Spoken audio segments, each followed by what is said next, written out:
தமிழ்நாடு சட்டசபை தேர்தலுக்கான முடிவுகளில் தாவேகா கட்சி கிட்டத்தட்ட 108 இடங்களை கைப்பற்றி இப்போ பெரும்பான்மை நிரூபிக்க முடியாம காங்கிரஸ் கூட 5 கட்சிகளை கூட்டணி மூலமா ஆதரவு வாங்கியிருக்காங்க. அடுத்ததா விடுதலை சிறுத்தைகள் அப்புறம் கம்யூனிஸ்ட் கட்சி இந்த 2 கட்சிகளும் விஜய்க்கு ஆதரவு கொடுத்து பெரும்பான்மை நிரூபிக்குமா அப்படிங்கிற மாதிரி குழப்பம் ஏற்பட்டிருக்கு.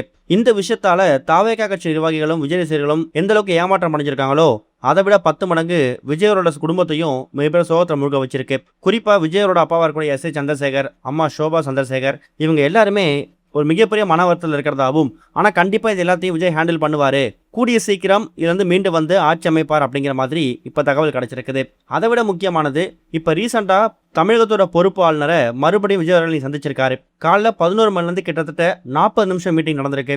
அதில் கண்டிப்பாக சட்டசபையில் நான் பெரும்பாலும் நிரூபிப்பேன் அப்படிங்கிற மாதிரி தன்னோட தரப்பு வாதத்தை முன் வச்சதாகவும், அதுக்கு ஆளுநர் ஓகே சொல்லி கிட்டத்தட்ட விஜயோட பதவியேற்பு விழாவுக்கு அவர் ஓகே சொன்னதாகவும் தகவல் கிடைச்சிருக்குது. கூடிய சீக்கிரம் எல்லா நியூஸ் சேனலையும் இதை பற்றி ஆஃபீஸில் விடுவாங்க.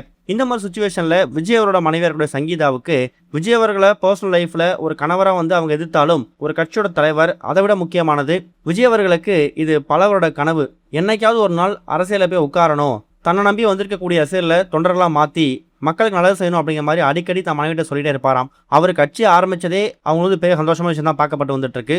குடும்பத்துக்குள்ள எக்கச்சக்கமான மனக்குழப்பங்களும் கருத்து வேறுபாடுகளும் இருந்தாலும் பொலிட்டிக்கல் லைஃப்பை பொறுத்த வரைக்கும் விஜய் அவர்களுக்கு சங்கீதா எக்கச்சக்கமான ஆதரவு தான் கொடுக்குறாங்களாம். கண்டிப்பாக அவங்க தரப்பில் கேட்கும்போது விஜய் அவர்கள் கூடிய சீக்கிரம் ஆட்சி அமைப்பார், அவர் வந்து முதலமைச்சர் ஆகக்கூடாதுன்னு பல இடையூறுகள் வரலாம். அவர் சினிமாவுக்கு வரும்போதே படங்கள் நடிக்கும் போது எக்கச்சக்கமான இடையூறுகள் வந்து அந்த படம் ரிலீஸ் ஆகும். அப்படி ரிலீஸ் ஆன பல படங்கள் மெகா ஹிட் திரைப்படம் மக்கள்கிட்ட போய் சேர்ந்துருக்கு.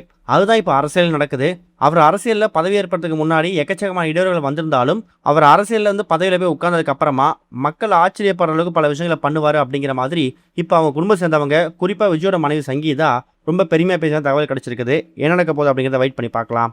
இது வரைக்கும் கனெக்டிங் டிவிக்கு சப்ஸ்கிரைப் பண்ணனா மறக்காமல் சப்ஸ்கிரைப் பண்ணிக்கங்க. உடனடி அப்டேட்ஸ் பெறுவதற்கு நோட்டிஃபிகேஷன் பெல்லையும் கிளிக் பண்ணிக்கங்க.